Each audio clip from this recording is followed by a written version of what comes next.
Welcome to Lab 101. Today we're going to be talking about the App Command Center and the Monitor tab in the Palo Alto firewall.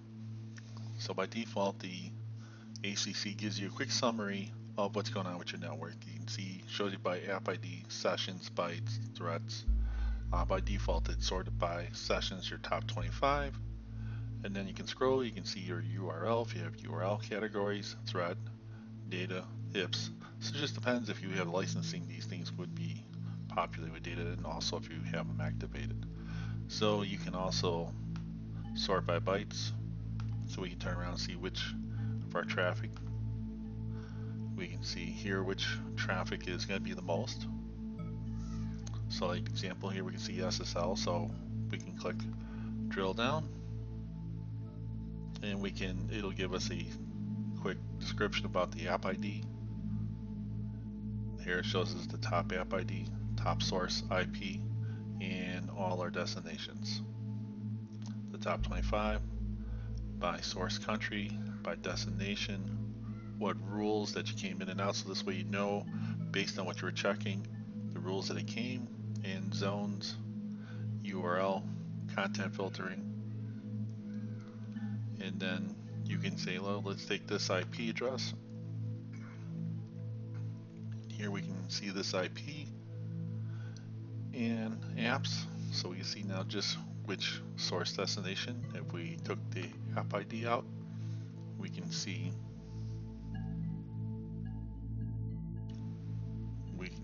all the different app IDs, so just the one. Alright, so we can go over here, hit the plus, and we can filter by app, source, destination, usernames, machine name, HIPs, zones, risk, and URL. So pretty straightforward, pretty easy. And then here we can sort by 15 minutes last hour, 16, 24, 12, calendar dates, 7 days, and you can do a custom. So it's just nice, easy drop down menus.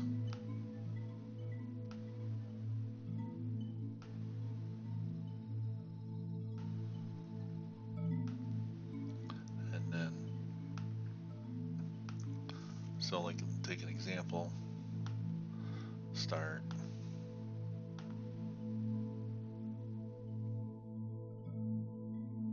Let's see, it's not quite that late. Let's go with here. Let's hit the X here, and then we can hit start. We could also just left that IP address that we're looking, but now this will give us a quick overview of all the traffic that's come out in the last few hours. So we can see here. So you can see here's all the different app IDs. So we can even see if there's more than 25. So let's see if there's 50.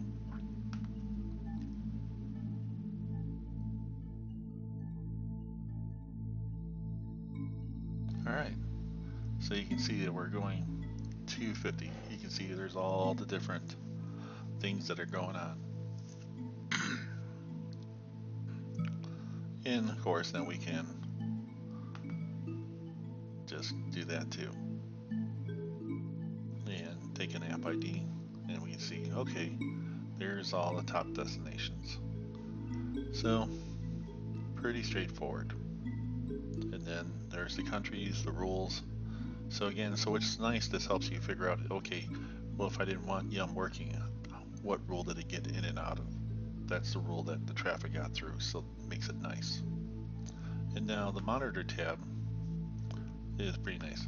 So here we can see the machines talking to each other, the date and time, zones. So again, you can set this up for auto refresh for 10 seconds, 30, 60, manual.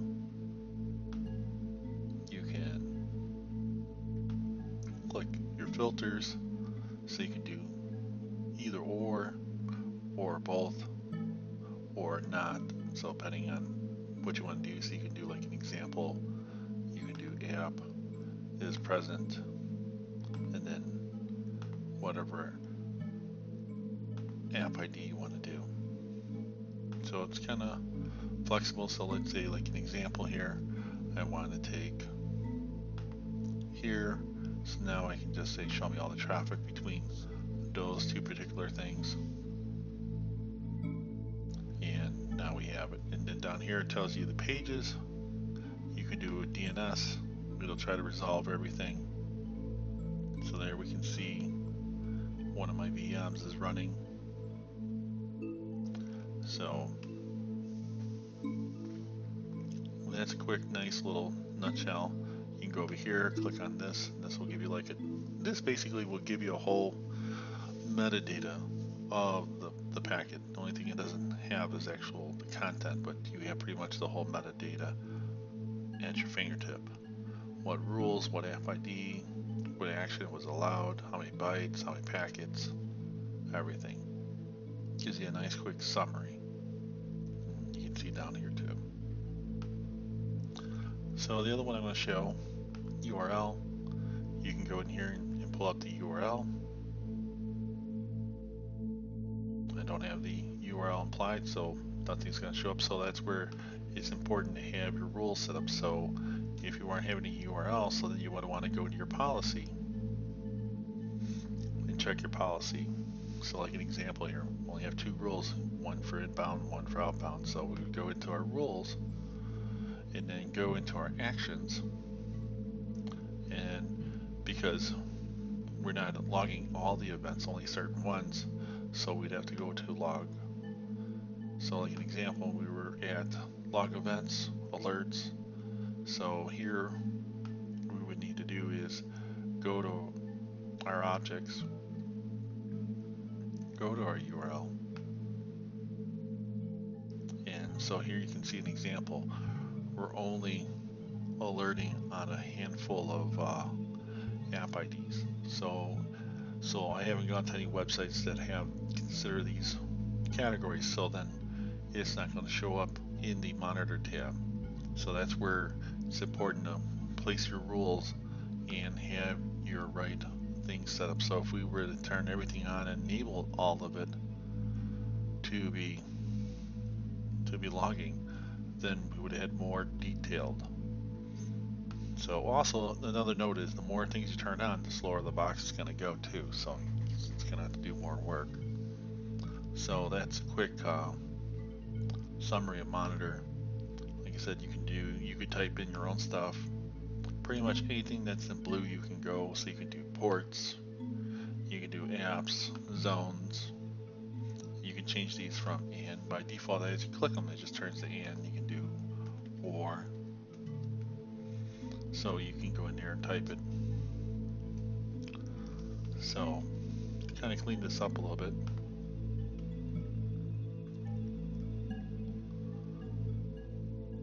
So we can get some traffic flowing.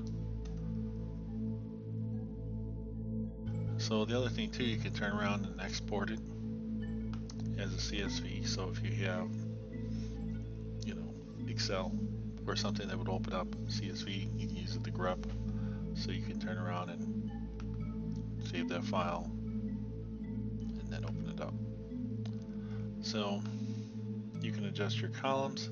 These are some of the different options you can set in there. So you can do your natting. You can choose which boxes you want to see or not see. So that kind of is a quick overview of the AAC and Monitor. Thanks for watching. Bye.